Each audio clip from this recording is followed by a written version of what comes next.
ইশরাককে mayor হিসেবে সংবর্ধনা দিল সিটি কর্পোরেশনের কর্মচারীরা। নানা জটিলতায় শপথ না পড়লেও ইশরাককে মেয়র হিসেবে গ্রহণ করেছে তারা। নগর ভবন অডিটোরিয়ামে ঢাকা দক্ষিণ সিটি কর্পোরেশনের বর্জ্য ব্যবস্থাপনা বিভাগের কর্মকর্তা-কর্মচারীরা এই সংবর্ধনা দেন। বর্জ্য ব্যবস্থাপনা বিভাগের আয়োজিত মতবিনিময় সভায় প্রধান অতিথি হিসেবে উপস্থিত ছিলেন এই বিএনপি নেতা।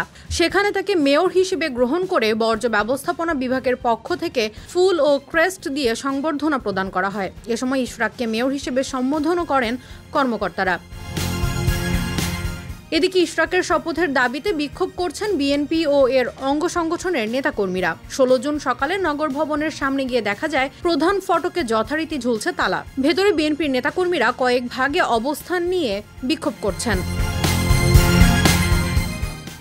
এর আগে গত 3 জুন ঈদুল আজহা সামনে রেখে চলমান আন্দোলন সাময়িক শিথিলের ঘোষণা দিয়েছিলেন বিএনপি নেতা ইশরাক হোসেন। ঈদের ছুটির পর আবার আন্দোলনে যোগ দিয়েছেন ইশরাকের অনুসারীরা। নগর ভবনের অভ্যর্থনা ডেস্কে দায়িত্বরতদের সঙ্গে কথা বলে জানা গেছে 32 দিন ধরে নগর ভবনের সকল কার্যক্রম বন্ধ, প্রধান ফটক সহ সকল দরজা বন্ধ, এমনকি লিফটও বন্ধ। তাই চাইলেও কেউ অফিসে প্রবেশ করতে পারছে না।